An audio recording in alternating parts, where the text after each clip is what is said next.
Paz do Senhor, irmãos. Paz do Senhor, igreja.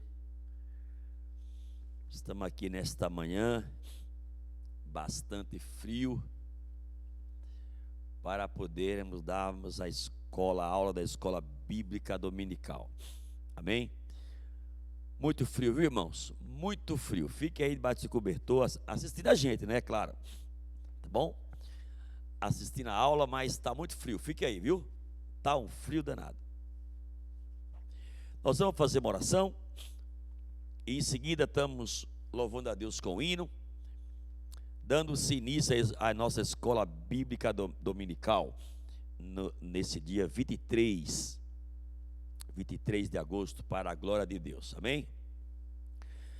Oremos. Amado Deus e eterno Pai que está no céu, Senhor Jesus, queremos nesse momento te agradecer, ó Deus, por essa oportunidade de poder estar aqui na tua casa neste momento. Ó Deus, com o intuito, com o objetivo de dar aula, de aprender da tua palavra. Senhor, eu quero te agradecer por essa oportunidade. Eu quero te dar graça por eu poder estar aqui nesta manhã. Ó Senhor, porque quantos queria estar aqui e não pode, Senhor, por motivo de enfermidades, motivos adversos. E aqui estamos nós para te adorar. Então, por isso, ó Deus, muito obrigado por essa oportunidade. Dar-nos uma escola bíblica dominical inspirada, com inspiração do alto céu, a inspiração de Deus através do Espírito Santo. Ó Senhor, abençoa a cada um que irá nos acompanhar pelas redes sociais. Nós te pedimos a tua presença, a tua gloriosa presença. Pai, nós somos dependentes de ti. Permanece neste lugar, no nome de Jesus. Amém. O Breno e Caldenilton, eu vinha ali agora pensando, já não se faz mais cristão como antigamente, né? Antigamente, a gente vinha para a igreja fazer alguma coisa de manhã, só ali 2, 3, 4, 5 obreiros. Rapaz, o que vinha é de bolo, o que vinha de chocolate quente, sabe? Chá quente. As irmãs mandavam, as jovens, sabe? Eu estou aqui há 4 meses, nunca chegou um chá quente para nós aqui que as irmãs fizeram. Nunca chegou um chocolate, nunca chegou um bolo. Rapaz, como nós mudamos. Você via as jovens, Breno, chegava, ó pastor, fiz um bolo para o senhor. Eu cansei de ver isso lá em Jabaquara, pastor Joaquim. Nossa, aí você olhava, você pensava assim, nossa, o jovem que casar com essa menina vai ter uma ótima dona de casa, porque você via o intuito, sabe, aquele prazer de levar um bolo para o pastor, um chocolate quente. Eu estou aqui há 4 meses dando aula, nunca chegou nenhuma gota de água gelada para mim aqui. Rapaz, que situação, meu Deus. Mas vamos que vamos. Se não é Breno fazer café para mim aqui, eu morro de fome, dou aula até meio-dia aqui com fome. Ainda bem que Breno faz o café aqui. Café abençoado, viu? Hino 108 da harpa cristã. O hino 108, no nome de Jesus. Amém? Louve comigo. Mas rapaz, nunca chegou aqui. Olha, hoje aqui um chocolate quente chegasse aqui. Eita, meu Jesus, como as donas de casa. Aí levanta, fica tudo no WhatsApp, mandando mensagem para as mesmas pessoas que mandou ontem, conversando com os mesmos que conversou ontem, e o pastor aqui no frio desse, com o nariz inchado, a rinite atacada, meu Jesus amado, viu? Vou ter que dar aula. Por Jesus vamos pelejar, prosseguir no nosso andar, e com Ele então no céu nós iremos a paz gozar. Lutemos todos contra o mal e vamos a Jesus seguir. Ele é o nosso general e a glória do porvir. Em Jesus temos nós poder, avancemos já sem temer, confiando no seu amor, vamos lutar até vencer. Lutemos todos contra o mal e vamos a Jesus seguir. Ele é o nosso general e a glória do porvir. Crente, para Jesus olhai, pela fé sempre se lutai, ao inimigo o combatei, o evangelho anunciai. Lutemos todos contra o mal e vamos a Jesus seguir. Ele é o nosso general e a glória do porvir. A Escritura nos diz assim, que Jesus é para ti e mim o caminho, a luz verás, que nos levará ao céu enfim. Lutemos todos contra o mal e vamos a Jesus seguir. Ele é o nosso general e a glória do porvir. Amém.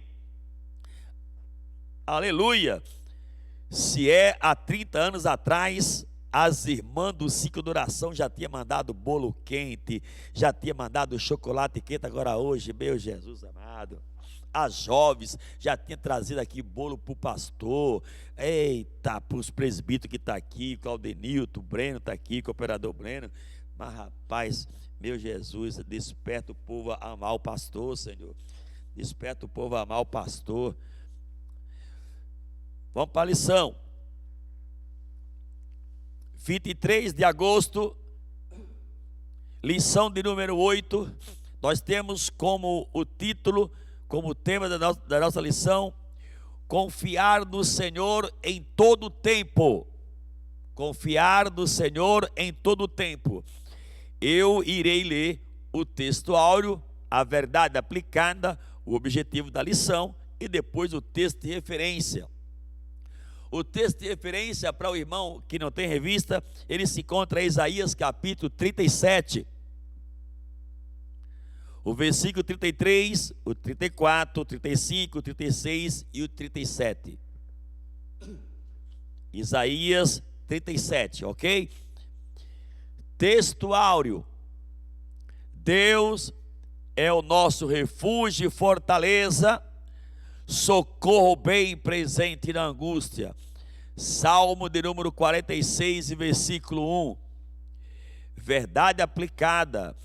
A maior coragem se revela na crise, quando colocamos a nossa fé focada em Deus. O objetivo da lição: destacar a importância de restaurar o altar, mostrar que o Senhor sempre envia socorro, explicar que o inimigo sempre se levanta para cair. Texto de referência, Isaías capítulo 37, versículo 33, versículo 34 e o versículo 35, o versículo 36 e o versículo 37. Amém? Versículo 33 fala assim: pelo que assim diz o Senhor acerca do rei da Síria: não entrará nesta cidade, nem lançará nela flecha alguma, tampouco virá perante ela com escudo, ou levantará contra ela tranqueira. Versículo 34: pelo caminho por onde vier, por esse voltará, mas nesta cidade não entrará, diz o Senhor, porque eu ampararei esta cidade para a livrar, por amor de mim e por amor de meu servo Davi. Então saiu o anjo do Senhor e feriu no arraial dos assírios e a 185.000, e quando se levantaram pela manhã cedo, eis que tudo era corpos mortos. Assim Senaqueribe, rei da Síria, se retirou e se foi e voltou e ficou em Nínive. Amém. Glória a Deus. Louvado seja o nome do Senhor. Que bom, viu, irmão? Eu não sei como é que você age em relação a estar podendo estar acompanhando a escola dominical, mas eu sou muito grato a Deus por eu poder estar aqui, viu? Eu tenho saúde para poder estar aqui, dando aula.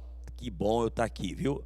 Sou muito grato a Deus por eu poder estar aqui nesta manhã, porque tenho saúde. Muitos essas alturas queria estar na escola dominical, estão enfermos, estão impossibilitados. Então eu agradeço a Deus por eu poder estar aqui. Espero que você faça o mesmo. Queridos, vamos entrar na nossa lição. Também vou dar início à lição lendo a introdução da nossa lição, ok?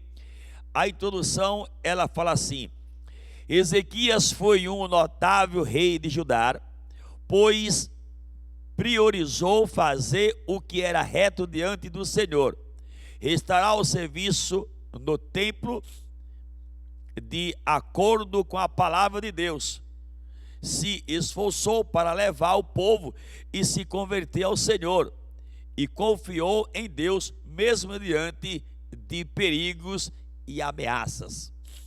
Queridos, veja só, dentro da Bíblia e também ainda hoje, a gente olha na vida de uns obreiros, na vida de alguns homens da Bíblia, e nós vemos uma história de reinado, de liderança vitoriosa. E quando a gente lê a história dessas pessoas, a gente vê o porquê que ele era vitorioso, o porquê que essa pessoa, na época dos profetas, na época dos reis, e também na nossa época, na dispensação da graça, a gente percebe por que essas pessoas são vitoriosas. E aí, você também olha na vida de uns que são pessoas, ministerialmente falando, fracassados, você vê o porquê que eles também são fracassados. Você percebe isso. O texto está aqui dizendo, na introdução, em que Ezequias foi um rei notável, foi um notável rei de Judá, pois priorizou fazer o que era reto diante do Senhor. Pronto. O texto está dizendo por que ele foi uma pessoa vitoriosa. Ele procurou, ele se esforçou, ele se dedicou a abandonar as coisas ruins e fazer o que era reto diante do Senhor. Daí o segredo. Isso não é mágica, isso não é mágico, é dedicação, é aproximação. O homem é fraco, pequeno e necessitado, aproximação para com Deus, com propósito em seu coração. Então, aí você descobre por que essas pessoas são vitoriosas. Está aí, era um homem dedicado, um homem que se aproximava de Deus e tinha propósito, tinha objetivo. Ainda na continuação, fala assim: restaurar o serviço do templo de acordo com a palavra de Deus. Ou seja, ele tinha... Eu estou com um pouco a gente atacado, irmãos, me perdoa aí, viu?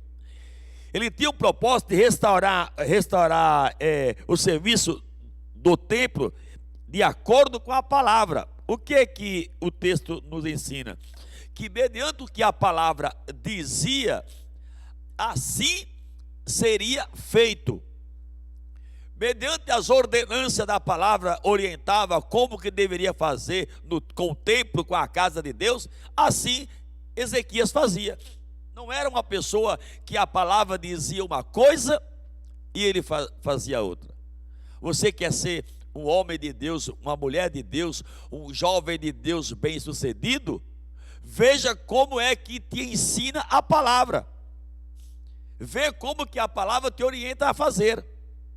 O que a palavra lhe orienta a fazer, faça de acordo com a palavra.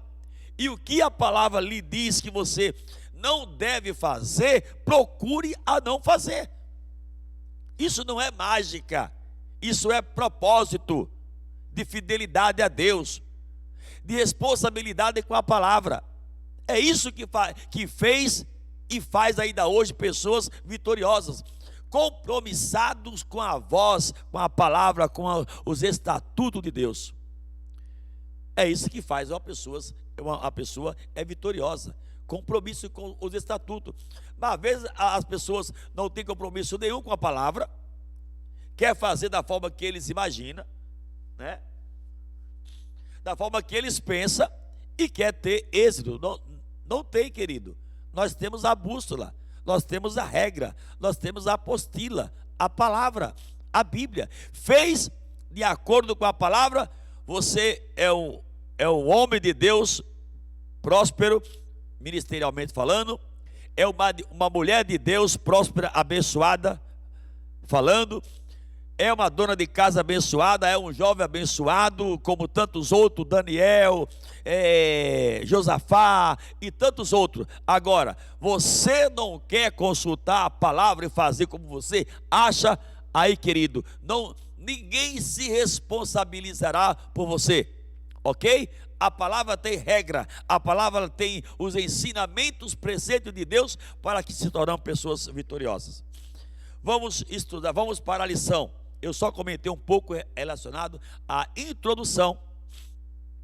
E agora irei ler o tópico 1 da lição, ao qual nos ensina confiar no Senhor em todo o tempo. O que é que diz a lição? Confiar no Senhor em todo o tempo. Não confiar em Deus só quando está tudo bem. Não, mas confiar em Deus nos momentos das adversidades, momento das dificuldades, momento de crise, situação difícil. Vamos confiar em Deus, que aí é onde nós vemos a mão de Deus agindo ao nosso favor. O tópico 1, irmãos, da revista, ele fala assim: um jovem rei de Judá. O rei Ezequias foi o 13º rei de Judá e reinou por 29 anos. Então ele teve 29 anos de liderança sobre o reinado de Judá. Ele foi um bom rei, um homem admirado por todos que lhe rodeavam. Podemos dizer que Ezequias foi soldado, estadista, arquiteto, estrategista e um homem íntegro. Um homem íntegro. Isso aqui também é um grande segredo. Quando o texto diz aí que Ezequias foi um homem íntegro. A questão de ser um homem íntegro é o que Deus precisa para poder fazer da responsabilidade que está nas nossas mãos, seja um campo, seja uma igreja, seja uma família, seja uma empresa, seja lá qual for a entidade que está na responsabilidade desse líder, ele precisa ser íntegro. Ezequias era um homem íntegro. Deus não vai prosperar mentirosos. Deus não vai prosperar homens profanos. Esses homens mentirosos, profanos, eles têm um tempo determinado para poder sair do cenário, porque eles não terão vida aos vossos ministérios. E Ezequias era um homem íntegro. Aí está o alicerce, a base de um grande homem de Deus. A questão dele ser íntegro. Ser íntegro, irmão, é o homem que compra e paga, é o homem que só fala a verdade, é o homem que não se acoloia, não se ajunta com o que não presta, é o homem que tem a palavra verdade, é uma pessoa que não faz a obra de Deus com interesse próprio. Ser um homem íntegro, um homem íntegro. Sendo um homem íntegro, nós temos aí meio caminho andado para que tudo dê certo relacionado ao que Deus tem colocado nas nossas mãos. Sabe qual que é o fracasso de muitos homens de Deus hoje? Eu estou falando da revista que fala de Ezequias. Sabe quais são os fracassos de muitos líderes hoje, igreja? Você que é mais jovem, aprenda. É a falta de ser íntegro. Eles não são íntegros, então eles não prosperam, eles não crescem. O que está na mão deles fica aquela coisa abarrotada. Temos que, se a obra é de Deus, tem que prosperar. Mas se está na mão de homens que não são íntegros, isso fica meio embaraçado. Então, um dos grandes alicerces de Ezequias era a integridade dele, o caráter dele, propósito diante de Deus de fazer de acordo com a palavra. Continuarei lendo o tópico 1. Eu diria, irmãos, hoje, para ser um pastor, por exemplo, um líder de igreja, eu diria que para hoje você ser um grande líder de uma igreja, tem que ter um certo conhecimento de Bíblia. Tem sim, claro, tem que se esforçar. Mas o teu caráter vai falar muito mais alto do que o teu conhecimento bíblico. Não adianta ter conhecimento bíblico e ter caráter perverso, caráter sujo. Não. Primeiramente, você tem que ter um caráter digno de estar de acordo com a palavra de Deus. Aí, mediante o que tem de Deus na tua responsabilidade, automaticamente prosperará. Se a pessoa não tem um caráter íntegro, o que está na sua mão vai ficar a vida inteira embaraçado. Então, você que é mais jovem, tem muitos aí que você não consegue mais ensinar ele mais. E algumas mulheres também. Elas não mudam mais, elas têm a opinião própria. Mas você que tem 19 anos, 25 anos, 18 anos, está começando no Evangelho, entenda que o segredo da prosperidade dentro do reino de Deus é ser íntegro, é ter um caráter íntegro. Não é conhecer Bíblia, não é conhecer Bíblia. Eu conheço um monte de obreiros que conhecem 1000 vezes Bíblia mais do que muitos de nós e não conseguem dirigir igreja. Sabe por quê? Porque eles querem pregar, mas não tem caráter. Quer pregar, quer ensinar, mas tem um ditado que fala assim, que o nosso testemunho fala tão alto que as pessoas não conseguem ouvir a nossa voz. O seu testemunho, dentro da sua família, dentro do bairro que você mora, dentro da igreja, o seu testemunho fala tão alto que as pessoas não conseguem ouvir a sua voz. Entendeu? As pessoas observam o seu testemunho e o que você fala, as pessoas nem conseguem ouvir, porque o seu testemunho fala mais alto. Então você que é obreiro jovem, cooperador, seja íntegro. Ainda continuando lendo o tópico 1. Fala assim: o seu reinado, o reinado de Ezequias, o seu reinado foi marcado por grandes desafios, mas também por grandes demonstração de fé e fidelidade à aliança do Senhor. Nesta lição, veremos o homem que andou nos caminhos do Senhor. Eu quero ler aqui em 2 Reis, capítulo 18, o versículo 3. 2 Reis 18, versículo 6. Desculpa, versículo 6. Que fala assim, ó: ele se aproximou do Senhor e não deixou de segui-lo. Obedeceu aos mandamentos que o Senhor tinha dado a Moisés. Olha a mentalidade de Ezequias. Ele está dando continuação à obra de Deus. Olha o que é que diz o texto. Ele, Ezequias, ele se aproximou do Senhor e não deixou de segui-lo. Obedeceu os mandamentos que o Senhor tinha dado a Moisés. Líderes experientes respeita o que foi feito pelos mais experientes e pelos mais velhos. Claro que nesse caso aqui, que o texto se refere, está se referindo às escrituras, aos feitos. Diz que ele se aproximou do Senhor, ele não deixou de seguir e obedecer o mandamento do Senhor. Obedecer aos mandamentos que o Senhor tinha dado a Moisés. Claro que aqui era a palavra. Mas o que é que faz um homem experiente? Ele faz assim: deixa eu ver aqui o que é que tem aqui na continuação até quando eu assumir. Ele observa a palavra. Qual que foi os preceitos que Deus fez de Moisés um grande líder? Uma vez eu estava numa aula de teologia,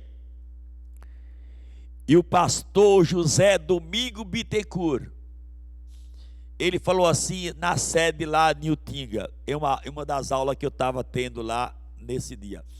Ele falou assim que muitos obreiros às vezes assumem igreja, e a primeira coisa que ele faz é querer mudar os bancos de lugar. Pega os bancos, o da direita põe para a esquerda, pega o púlpito, atravessa do lado, põe. Isso não vai resolver nada. Isso não vai resolver nada. Isso não vai melhorar espiritualmente em nada a igreja. Você mudar banco, mudar púlpito, mudar isso, não vai mudar em nada. Olha o que foi que Ezequias se preocupou em ver. Diz o texto: obedeceu aos mandamentos que o Senhor tinha dado a Moisés. Ou seja, ele observa os mandamentos do Senhor, que um outro líder, há muitos anos antes dele, era um líder bem sucedido, tipo Moisés. E ele observa como que Moisés, o que foi os ornamentos que Moisés recebeu de Deus. Eu quero saber. E mediante a receber isso, ele põe em prática. Querido, só tem um meio de você, assim como Ezequias, ser um vitorioso, é observando a palavra, observando as ordenanças, o que é que Deus tem para nós. Amém? Então, Ezequias observava os preceitos de Deus.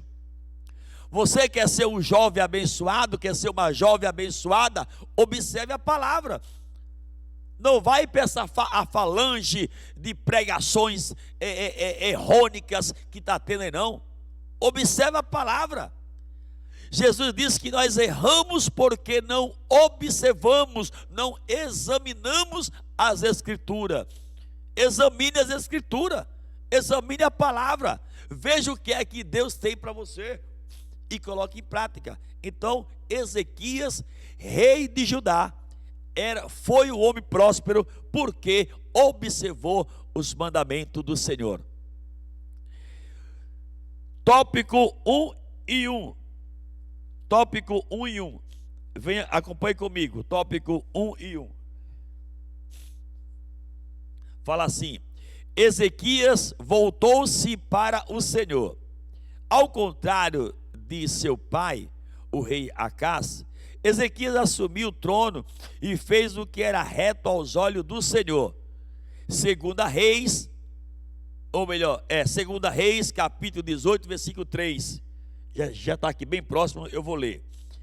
fez o que era reto diante do Senhor.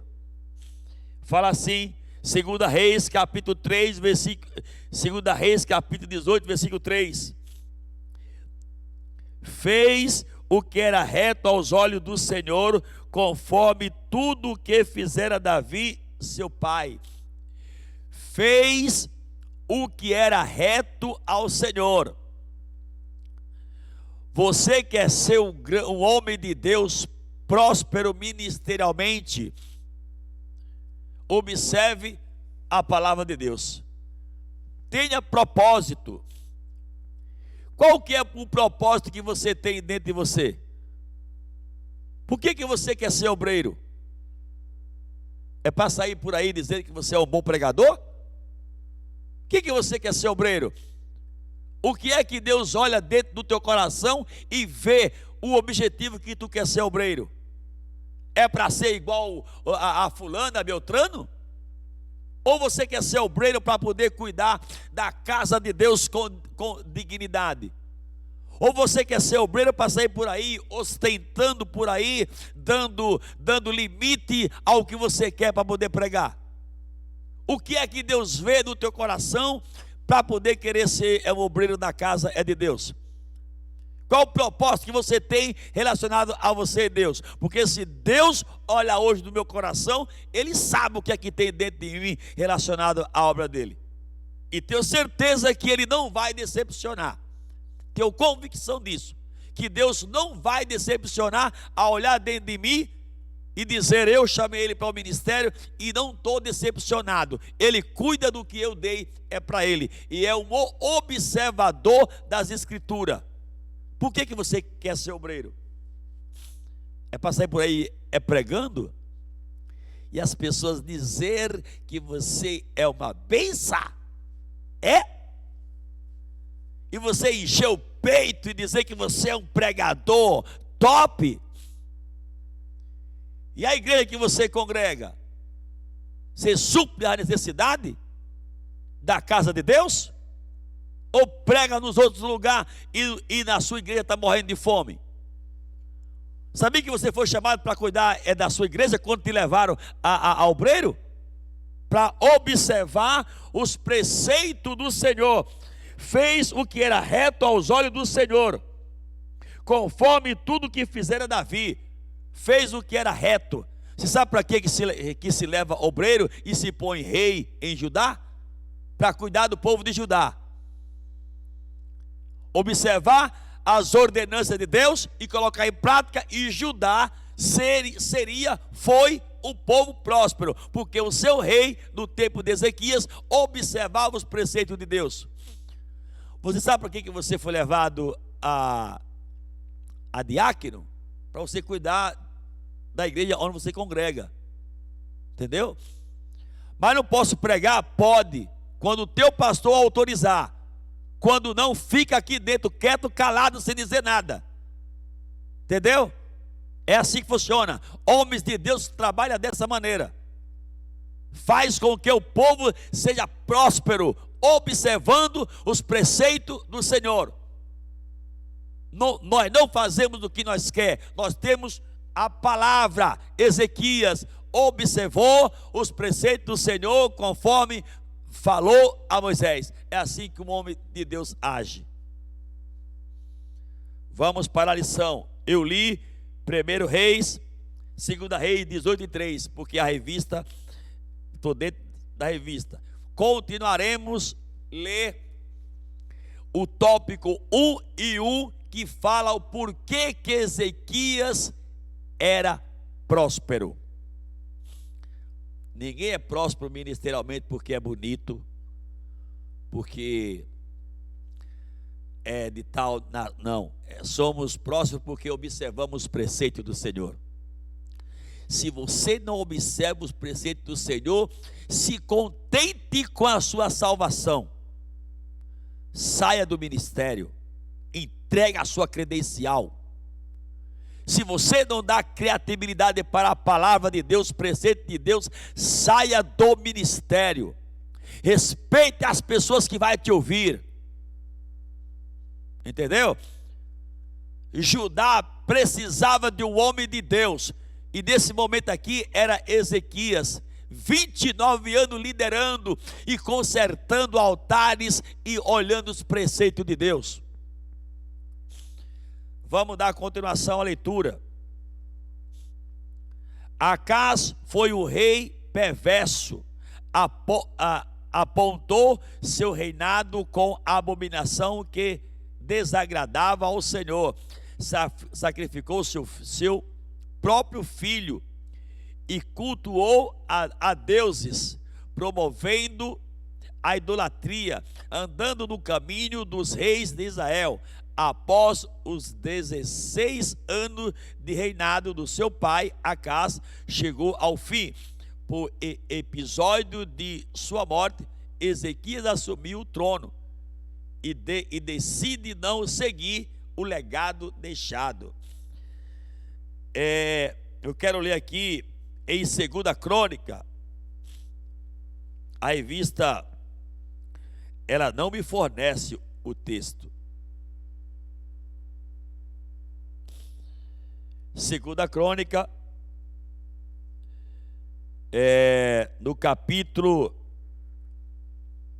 28 e o versículo 2 e 3. 2 Crônica 28, 2 e 3.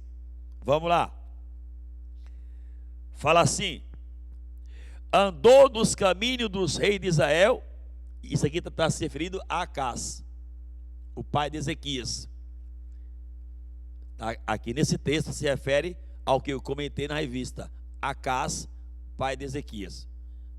Andou nos caminhos dos reis de Israel e até fez imagem de fundição para os Balaíns.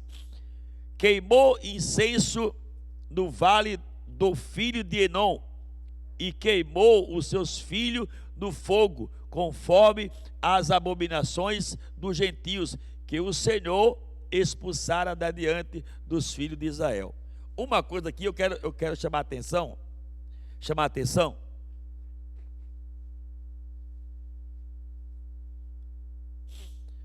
No capítulo 28 de 2 Crônica e o versículo 2, que fala assim, ó: andou nos caminhos dos reis de Israel. Andou no caminho dos reis de Israel. Obreiro tem que ter opinião própria. Obreiro não pode ser aquele velho ditado que nós conhecemos.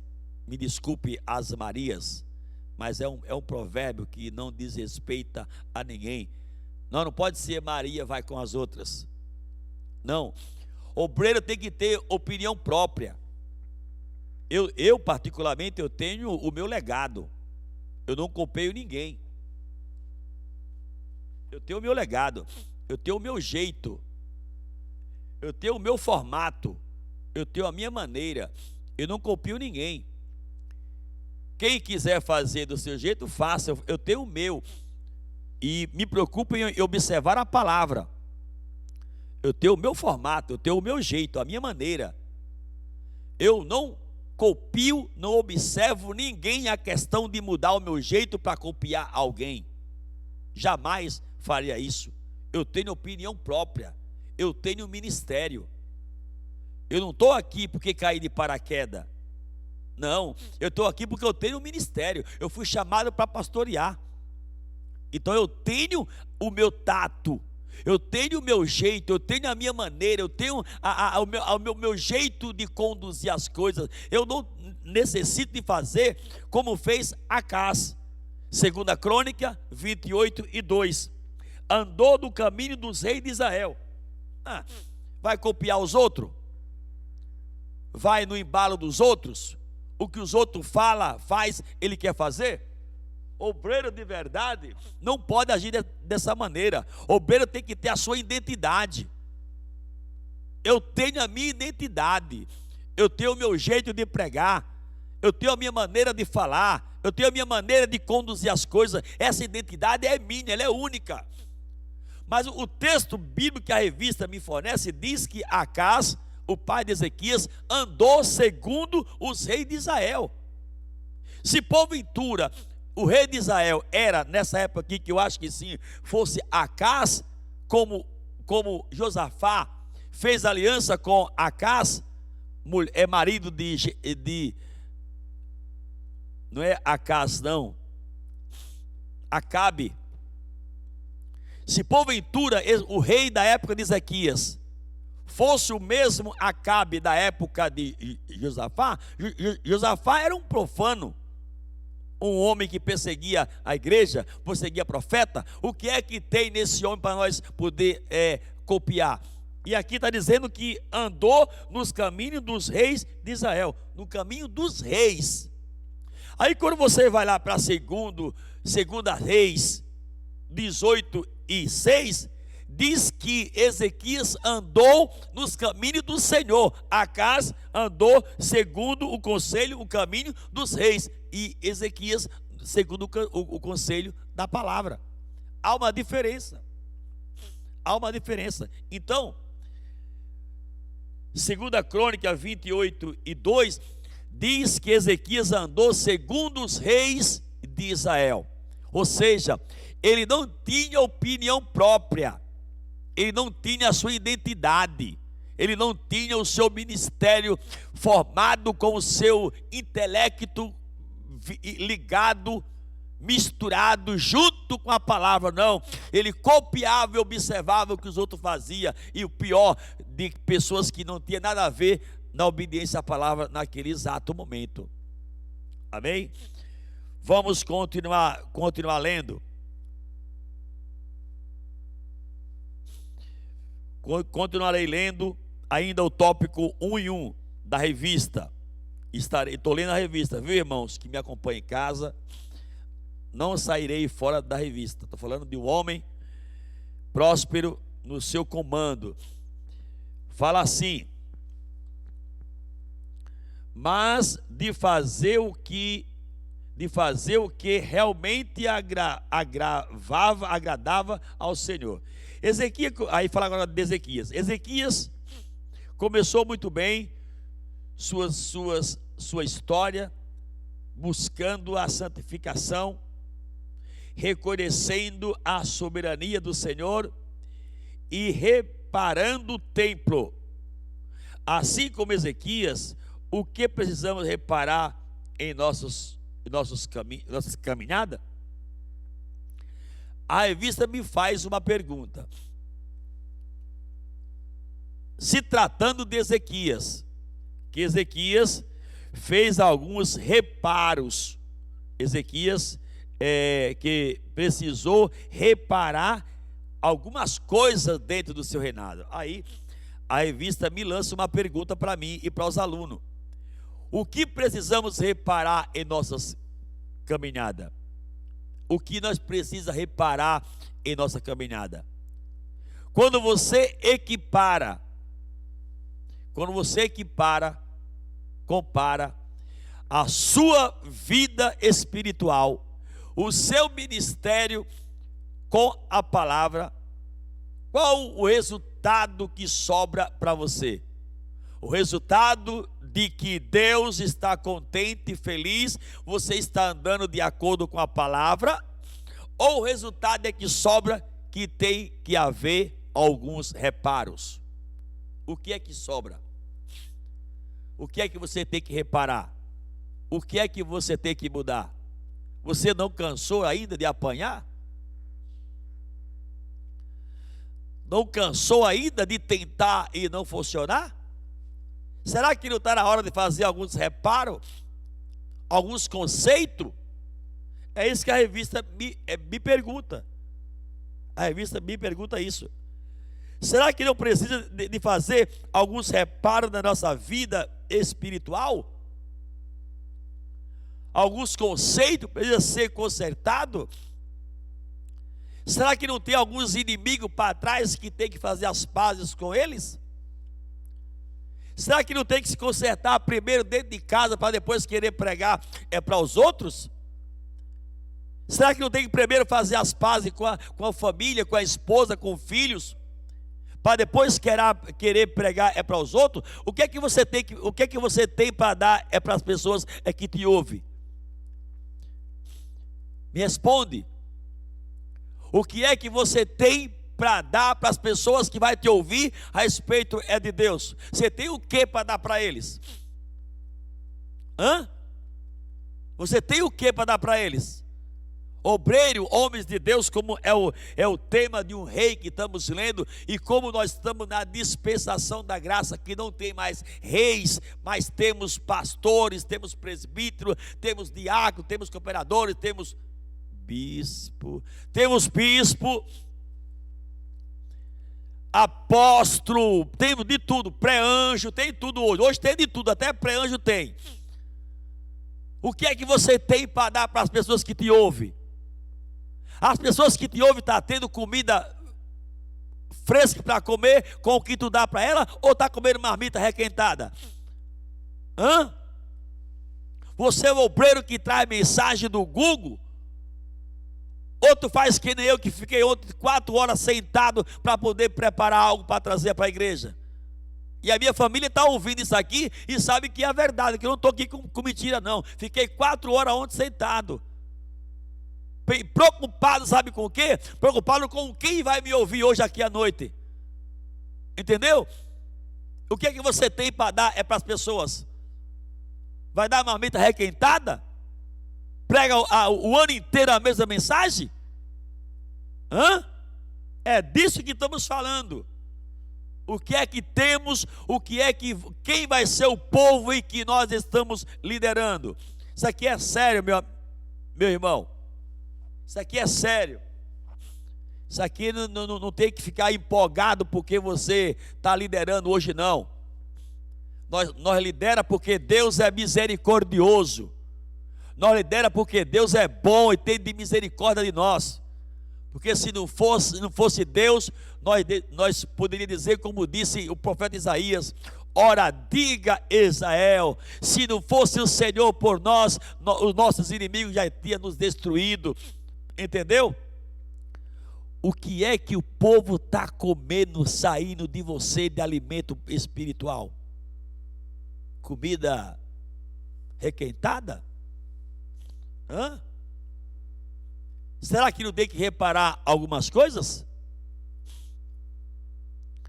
Eu lembro que o pastor Zé Alves vai ouvir isso aqui, provavelmente, é nosso presidente. O pastor Zé Alves ficou 4 anos me trazendo os papéis para mim ser evangelista, e eu rejeitando. 4 anos. O meu presidente, que deve estar me ouvindo ou vai me ouvir mais tarde nessa live, eu fiquei 4 anos rejeitando a documentação para ir para a convenção para ser evangelista. Eu me sentia incapaz, eu dizia não, até que um dia que ele me chamou na sala e sapecou em cima de mim. Você está pensando o quê? Você vai ficar a vida inteira sendo presbítero, rapaz? Você tem uma chamada e pau. Aí eu baixei a cabeça, peguei o documento, preenchi e fui. Passou alguns anos, lá vem ele com a documentação para ser pastor. Fiquei mais 3 anos rejeitando para não ser pastor. Mais 3 anos. Você faria isso? Você faria isso? Você faria isso? Sabe por quê? Eu não estou aqui empolgado com carteirinha. Eu quero ter um ministério próspero. Se vai ser como diácono, como pastor, para mim, estou pouco me lixando para isso. Eu só quero ver o povo ter comida para comer e ver as famílias mudar os seus caráteres com a pregação que eu faça. Quero ver jovens ser abençoados, se levantar da podridão espiritual. Rei de Judá foi próspero porque observou os preceitos do Senhor. Vamos para a revista. Tem uns aí que estão se consagrando no fundo da casa. Vai lá no porão do fundo, joga azeite na cabeça e se consagra. E o povo tem que aguentar esse trem aí em cima de púlpito. Misericórdia, há poder no nome de Jesus. Vamos lá. Ainda o tópico, agora o tópico 2, 1 e 2. Tópico 1 e 2, fala assim: era preciso reparar o templo. Ele, no ano 1º do seu reinado, do mês primeiro, abriu as portas da casa do Senhor e as reparou. Quando o texto diz que ele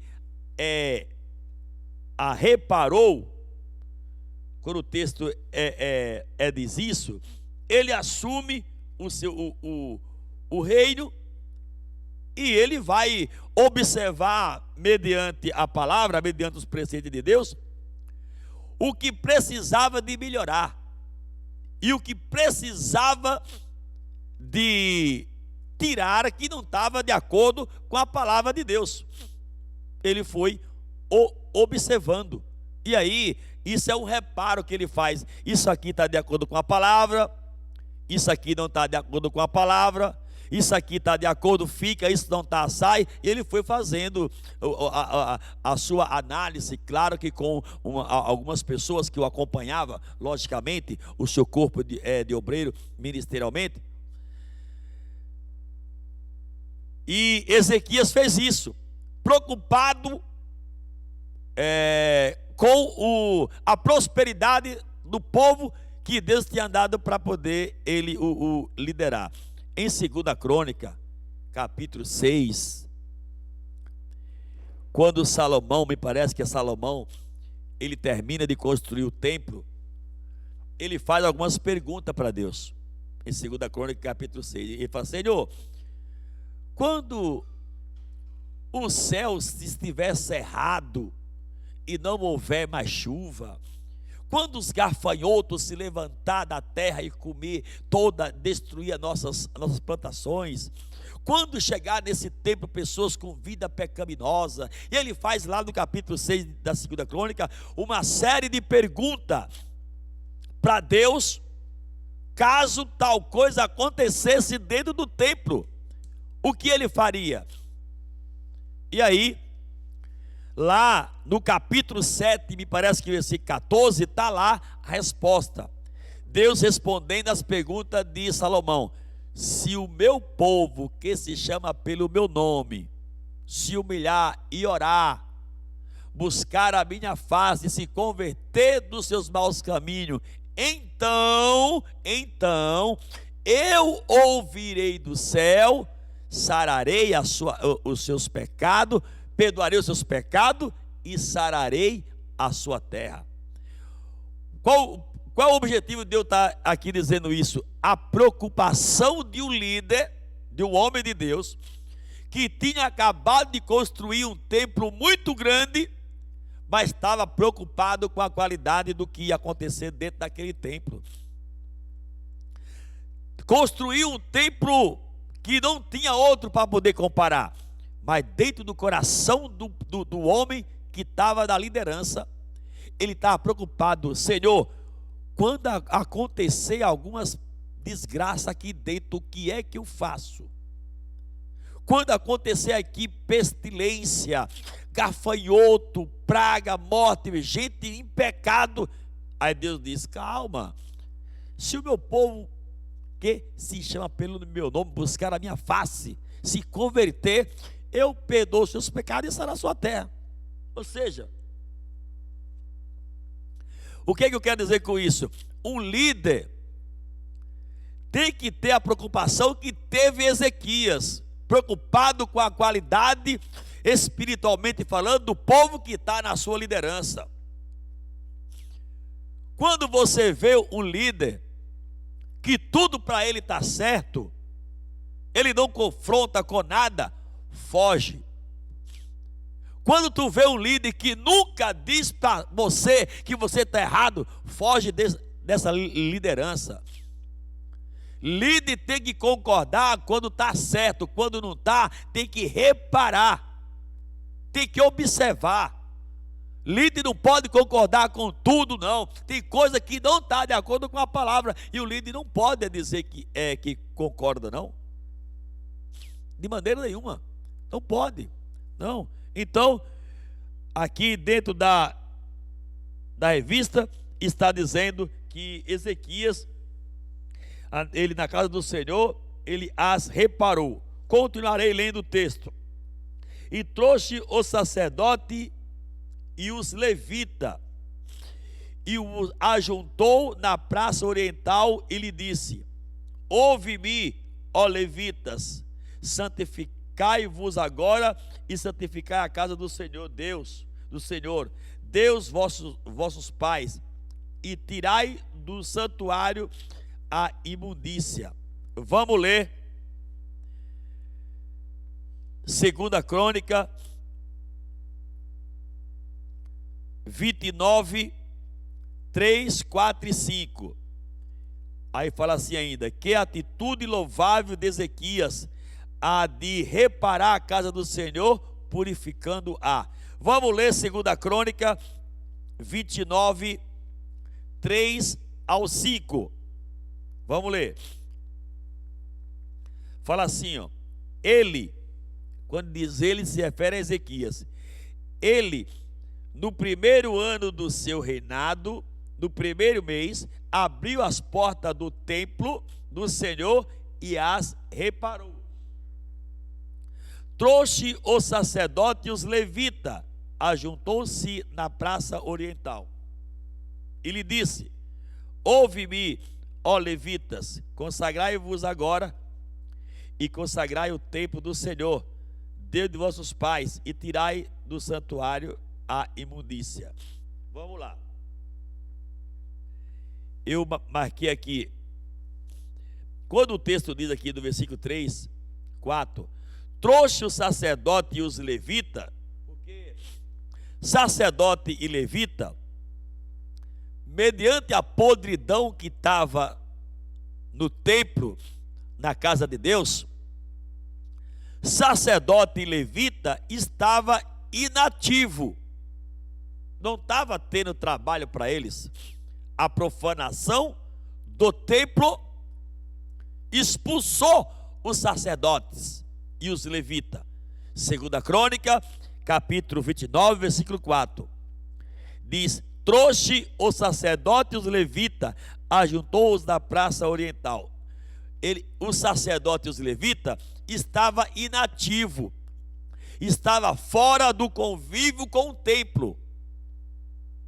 Qual que é a primeira coisa aí que Ezequias faz? Traz o sacerdote e os levitas, e no versículo 5, e lhe disse: ouve-me, ó levita, e consagrai-vos agora, e consagrai o templo do Senhor. Ele manda que quem sabe faça a consagração, faça a limpeza do templo. Versículo 5: consagrai o templo do Senhor, Deus de vossos pais, e tirai do santuário a imundícia. Tirai. Quando ele diz tirai, pela expressão do texto, eu entendo que ele está mandando eles fazer os serviços, sacerdote e levita. Agora vamos fazer aqui um raciocínio. Sacerdote e levita. Sacerdote era o povo que tinha o chamado, a obrigação de que o povo levava os seus pecados, suas coisas, suas atitudes ao sacerdote.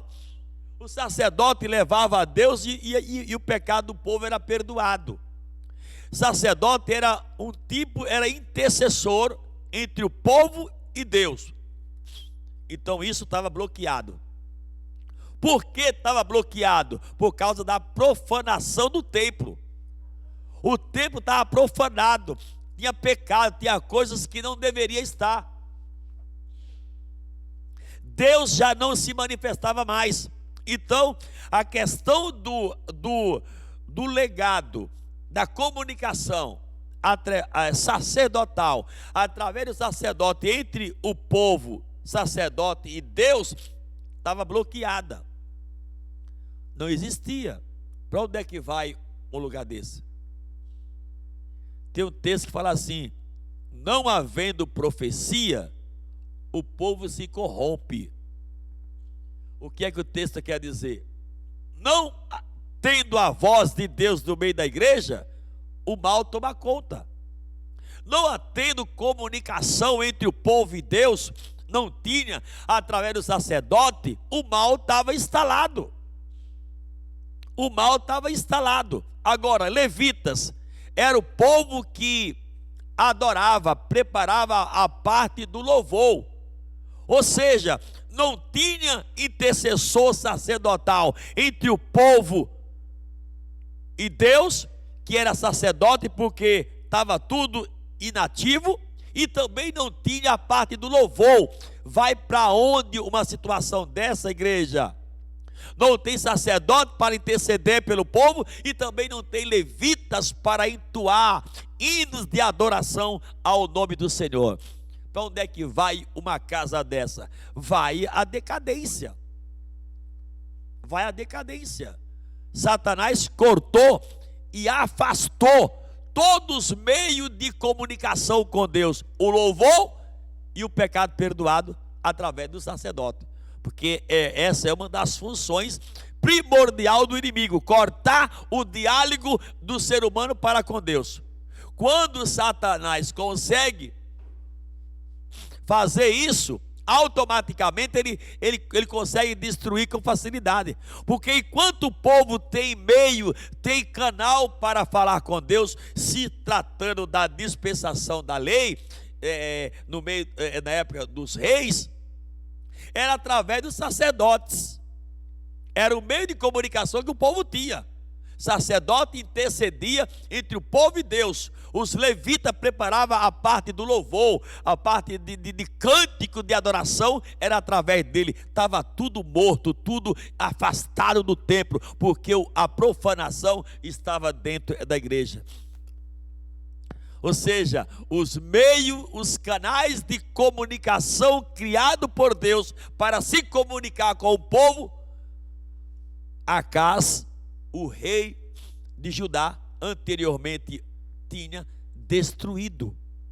Porque é assim, quando nós põe o pecado dentro do templo, nós põe Deus de porta fora.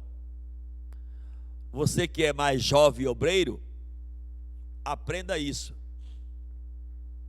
Ah, pastor, mas tem pecado? Tem coisa, mas as coisas que chegam ao nosso conhecimento, elas são tratadas.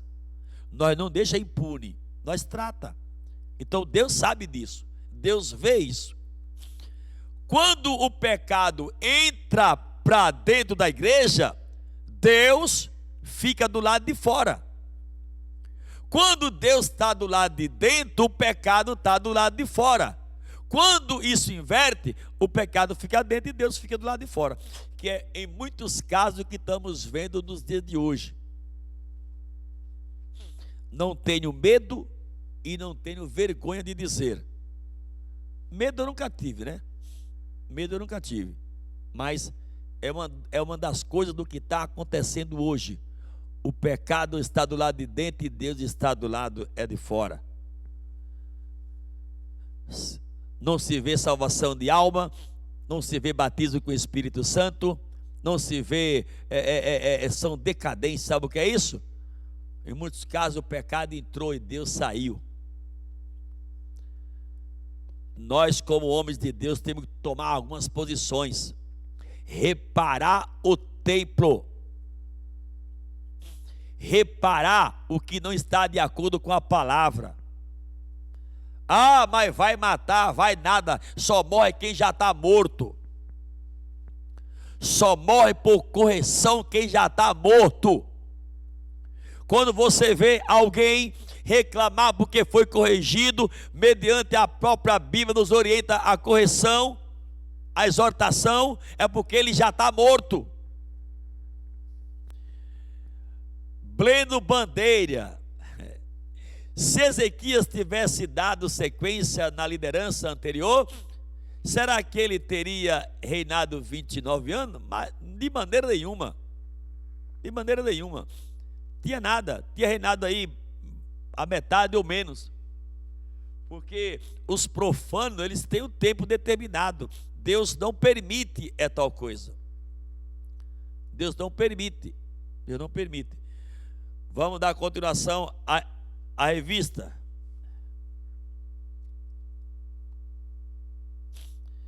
Vamos dar continuação. Consagrar o templo. Ezequias assume, chama todo sacerdote que estava afastado do templo inativo, levitas e põe na evidência nas suas respectivas funções. Sacerdotes, interceder pelo povo, entre o povo e Deus, e levita, preparar a parte de cântico, louvores e adoração ao nome do Senhor. Isso é o que deve fazer um líder. Tópico 1 e 3.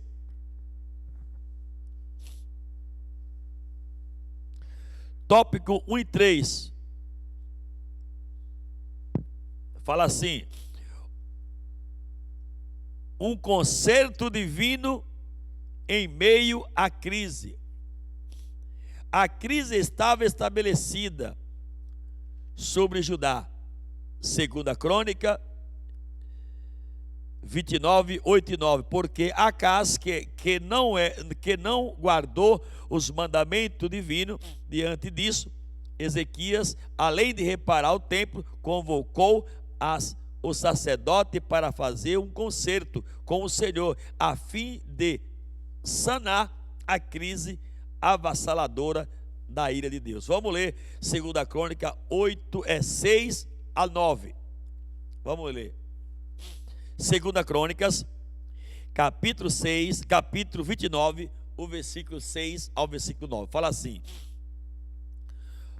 nossos pais, isso aqui é Ezequias falando, nossos pais foram infiéis, fizeram o que era mal aos olhos do Senhor, o nosso Deus, e desviaram os seus rostos do tabernáculo do Senhor e lhe voltaram as costas. Versículo 7. Também fecharam as portas do alpendre e apagaram as lâmpadas, e não queimaram incenso, nem ofereceram holocausto no santuário ao Deus de Israel.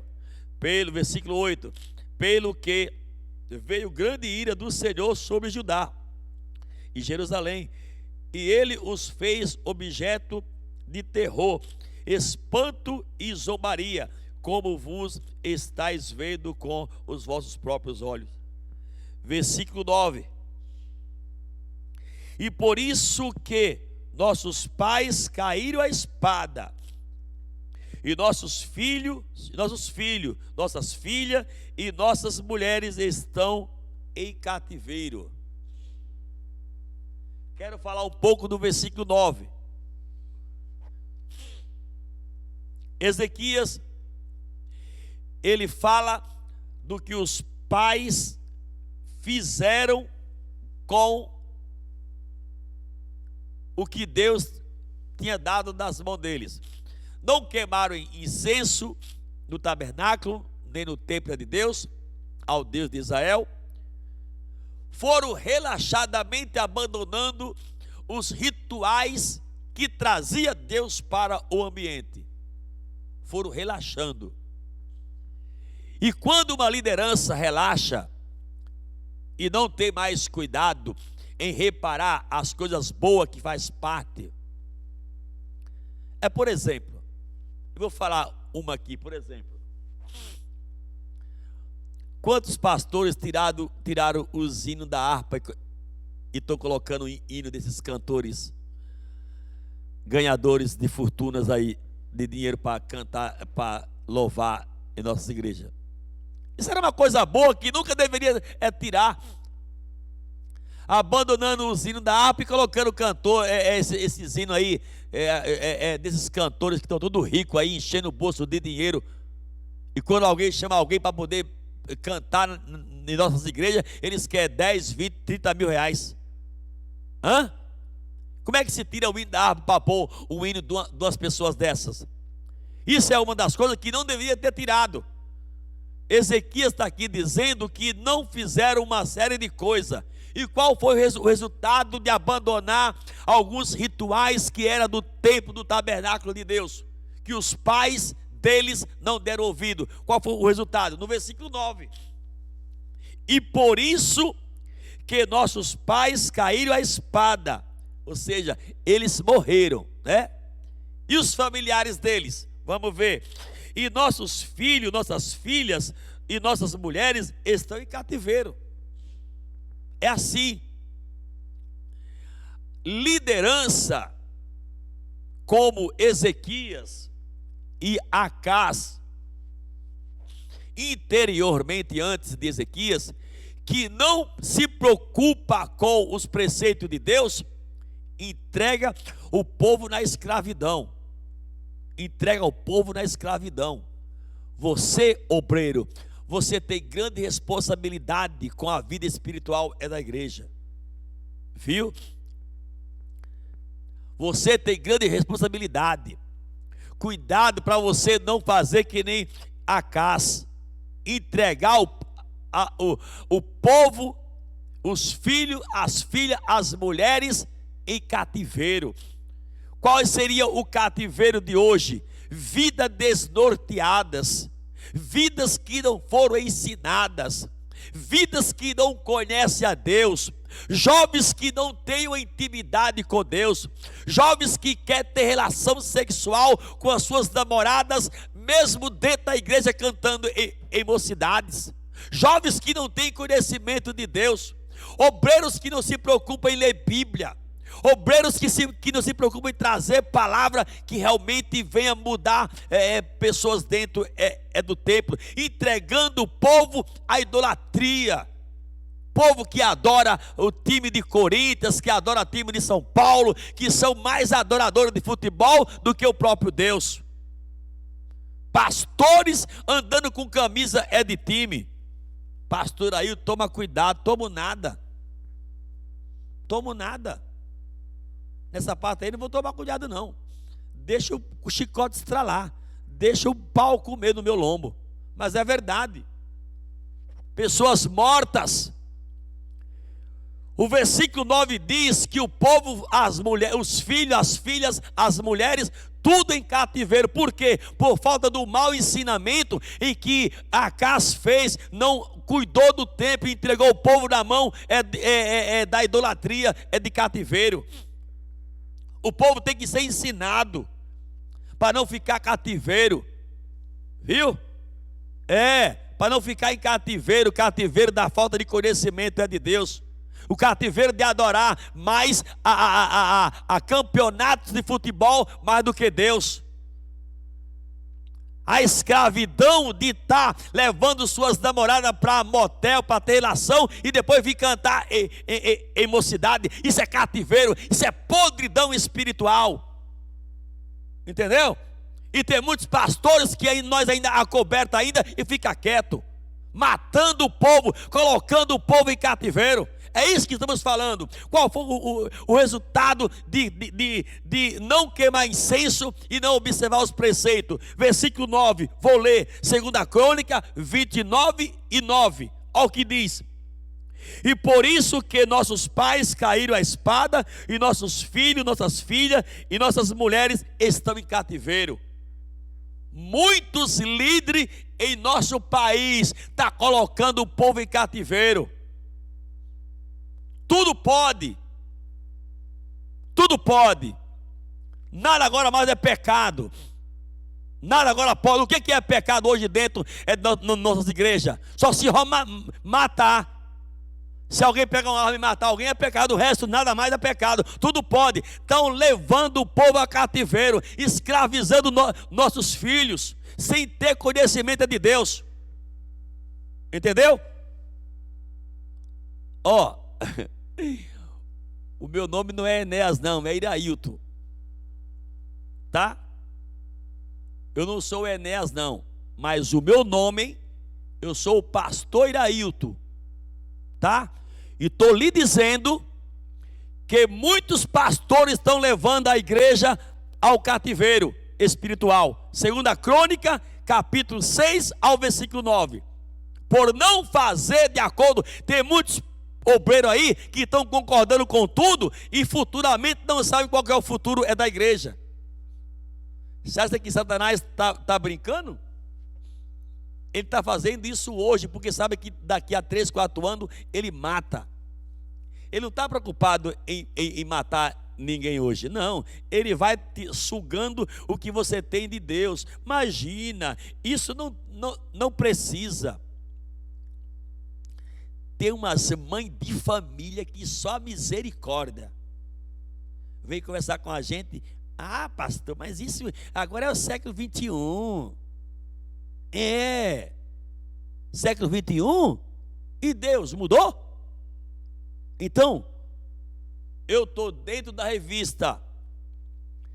E a revista me deu o versículo, 2 Crônica 29, do 6 ao 9.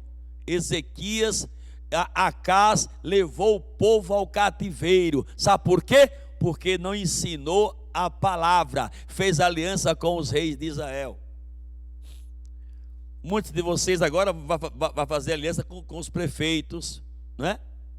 Pegar dinheiro de prefeito, dizer para eles: olha, eu tenho tantos membros, eu quero tanto ter dinheiro. Isso é uma vergonha, rapaz. Vai se converter. A igreja não é tua, não.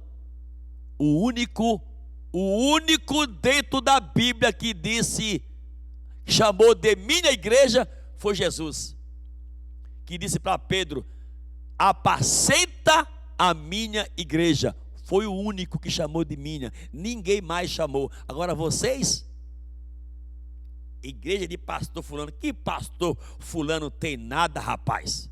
Já, daqui a uns anos ele está dentro do caixão e os povos cantando hino em volta. Ele tem nada, rapaz. A igreja é de Cristo. A igreja é de Cristo. O dono da igreja chama-se Jesus de Nazaré, o Filho de Deus, e mais ninguém. Os outros são apenas administrador e mais nada do que isso. Como diz o presbítero Carlos, venha comigo aqui no manto da palavra, venha. Venha comigo. Que oração. Eu só tenho agora 10 minutos. Meu Deus do céu. Vamos lá. Tópico 2 agora. Tópico 2 e 1. Tópico 2 e 1. 2 e 1 direto. Tópico 2 e 1. Deixa eu aqui para o texto, que eu já vi ali onde é que vai me jogar o texto, para eu poder não ficar aqui na hora procurando. Tópico 2 e 1, já estamos lendo, só um minutinho só. Vamos lá. Ezequias e seus estatutos assertivos. Obrigado, Claudenilton. Ezequias e suas atitudes assertivas. Eu falei o quê? Oxente, o que é que tinha nessa água aqui que eu tomei que mudou tudo? Irmão, tomei aqui água aqui, eu não enxerguei mais nada aqui no negócio aqui. Misericórdia. O que é que tinha aqui na água, hein? Vou tomar um golinho para ver se melhora. Vamos lá. Ezequias e suas atitudes assertivas. 2 e 1, vamos lá. Diante de tal cenário, a Bíblia ressalta a atitude assertiva que Ezequias teve em duas vertentes: reformas políticas e morais, conforme o livro de Reis, de 2 Reis, e purificação do templo e restabelecimento dos cultos, incluindo a Páscoa, conforme descreve o livro de 2 Crônica. De tal maneira confiou no Senhor e buscou se aproximar de Deus e guardar seus mandamentos, que passou a ser uma referência positiva na história do rei de Judá. Vamos ler 2 Reis,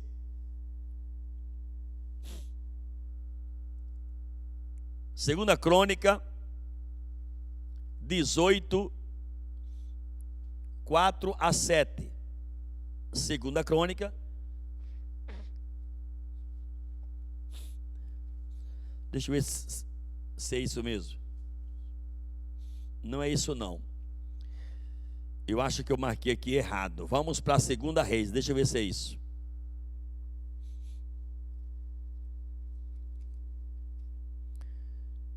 Segundo Reis 18.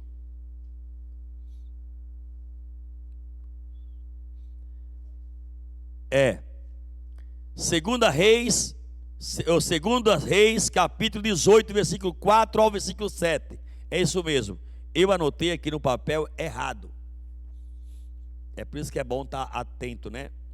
Eu escrevi errado. É segundo Reis, capítulo 18, versículo 4. Vamos ver qual foi a atitude do rei de Judá que fez com que ele se tornou um homem vitorioso. Versículo 4. Removeu os altares idólatras, quebrou as colunas sagradas, derrubou os postes sagrados, despedaçou a serpente de bronze que Moisés fizera, pois até aquele dia os filhos de Israel lhe queimavam incenso e lhe chamaram Neustã. Veja só, aquela serpente de bronze que Moisés tinha feito lá no deserto, que para aquele momento foi uma providência, que todos que olhassem para aquela serpente ficaria curado de algumas enfermidades, alguns tumores, algumas coisas que aconteceu naquele momento. Aquele momento passou, mas a serpente de bronze, ela permaneceu instalada em um ponto determinado, um ponto alto. E o tempo foi passando e a liderança foi de acaso,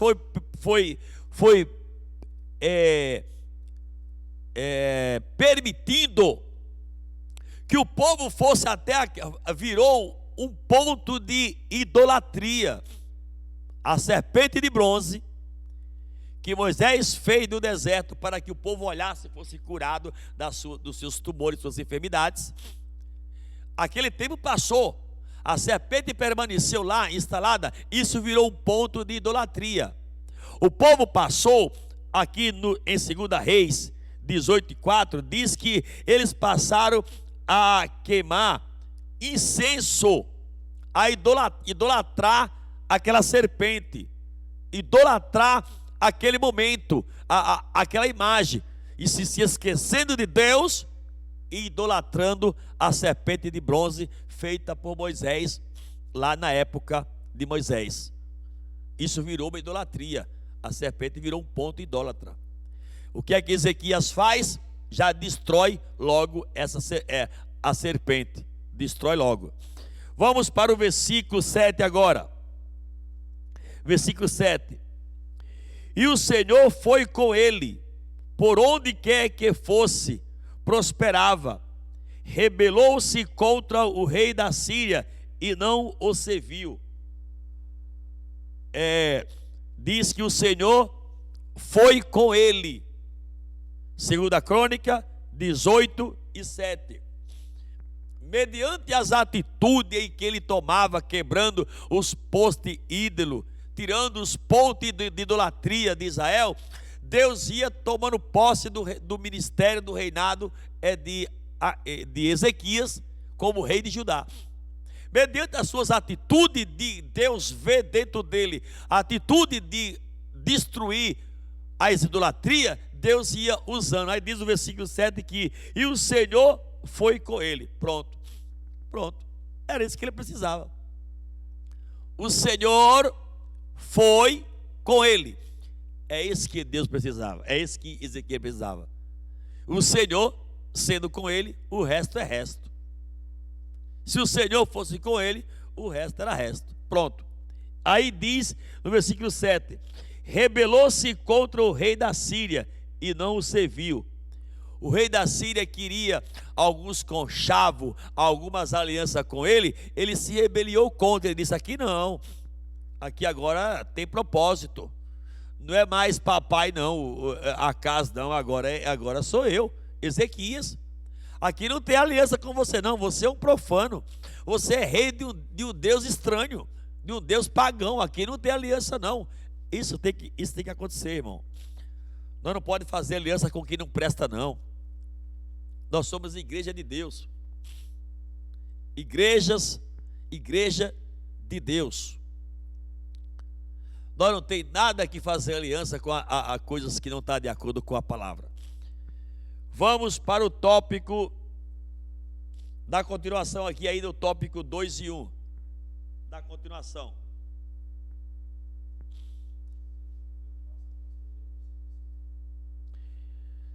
Eu vou ler aqui o versículo 6, ainda de 2 Reis 18. Ele se aproximou do Senhor e não deixou de segui-lo, e obedeceu os mandamentos que o Senhor tinha dado a Moisés. Obedeceu os mandamentos que o Senhor tinha dado para Moisés. Ou seja, era o homem observador da palavra. Ontem, eu estava estudando ontem, e comigo acontecem algumas coisas que é coisa minha. É coisa minha. Por exemplo, eu estou aqui dando aula e às vezes eu coloco aqui, a revista aqui em cima é da Bíblia. Às vezes eu coloco, mas é só para poder pegar aqui o papel. Eu em casa, da minha salinha que eu estudo, eu não permito nada ficar em cima da Bíblia. Nada. Nem o outro livro. Se tem alguns livros amontoados, a Bíblia vai ficar sobre todos eles. Eu não admito eu guardar livros em cima da minha Bíblia, mesmo ela fechada. Não admito. Não. A Bíblia, eu não deixo. A Bíblia, ela é cuidada. Qualquer outro livro que eu vou guardar tem que ficar debaixo da Bíblia, ou a Bíblia aqui e outro livro aqui. Agora, em cima da minha Bíblia, não. Ninguém pode ficar em cima desse livro aqui. Ninguém. Eu não deixo. É uma coisa minha. É um zelo, uma coisa. Amém? Para encerrar, tópico 2 e 2. Tópico 2 e 2. Fala assim: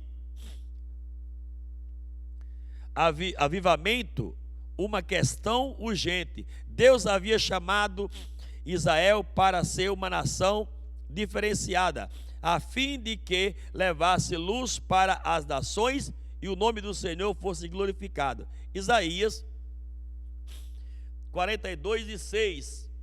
Vamos ler?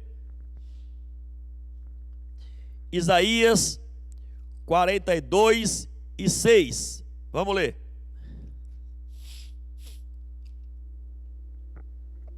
Isaías 42 e 6. Fala assim: eu, o Senhor, te chamei em retidão, eu te tomarei pela mão e te guardarei, e te darei por mediador para o povo e para a luz dos gentios. Versículo 7. Para abrir os olhos dos cegos, para tirar da prisão os presos e do cárcere os que jazem em trevas. Está vendo aí para que foi que Deus te chamou? Foi para libertar os cativos. Foi para isso que Deus te chamou. Para levar boas novas aos necessitados. Libertar os cativos, dar vista ao cego. Você está fazendo isso? Ah, pastor, mas agora é época da pandemia. Ah, essa pandemia está assumindo cada culpa de cada crente treiteiro, rapaz.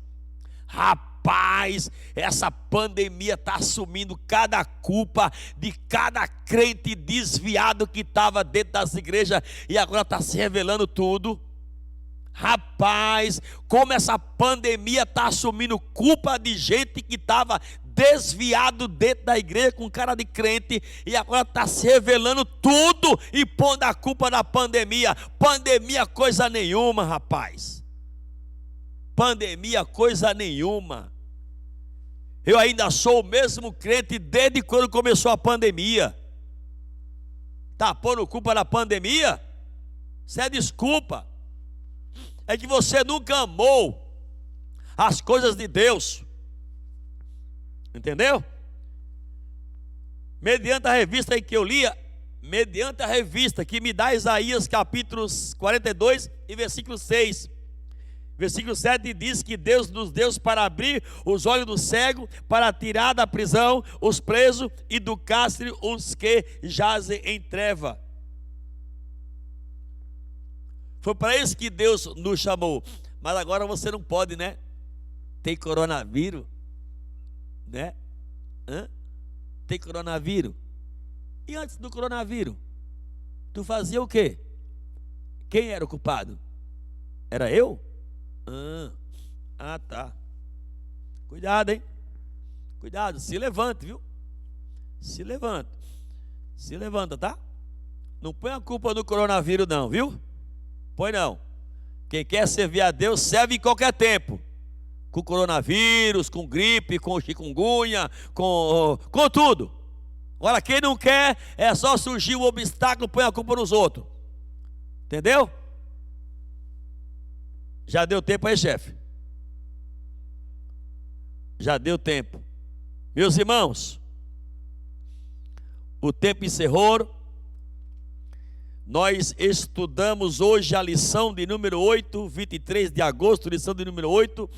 Temos como tema, como título, confiar no Senhor em todo o tempo. E nós estudamos sobre a vida de Ezequias,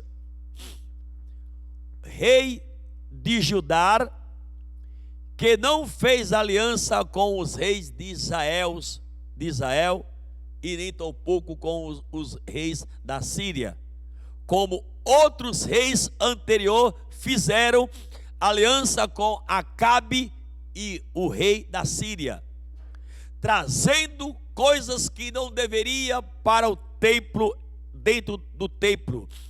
Quando Ezequias assume a liderança do rei de Judá, a primeira coisa que ele faz é trazer sacerdotes e levitas que estavam inativos dentro da obra de Deus. Ele traz para o templo e manda que se santifique o templo, santifique o local para a adoração ao Deus de Israel.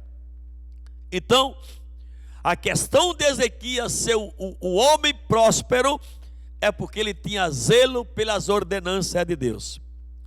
Ele era o observador das leis de Moisés. Era o homem que observava a palavra. Não tem outro meio de nós ser próspero e conduzir o povo a ser abençoado, a não ser observando os preceitos de Deus. O texto diz, um dos textos que nós lemos, em que o rei Acás não queimou incenso no tabernáculo nem na casa de Deus, e por isso os filhos, as filhas, as mulheres se tornaram em cativeiro, ficaram em cativeiro. Liderança que não cuida do povo, liderança que não ensina o povo, liderança que fica dizendo que nada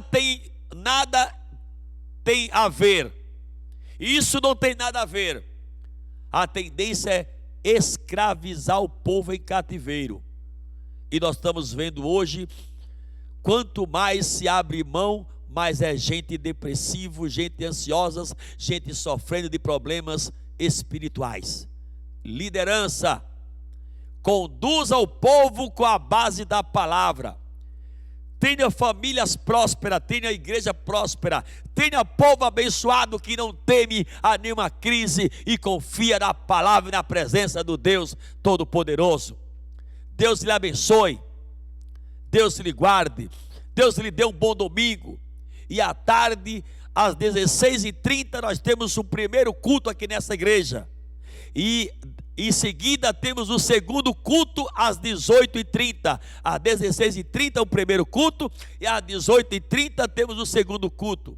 E nossa igreja, ela é a Assembleia de Deus, Ministério de Madureira, Campo do Jardim do Estádio. E estamos situados na Avenida Loreto, no número 556, Jardim Santo André, na cidade de Santo André, em São Paulo. Deus lhe abençoe. E você está convidado às 16h30 o primeiro culto e às 18h30 o segundo culto. Deus lhe abençoe e tenha um bom domingo no nome de Jesus. Amém.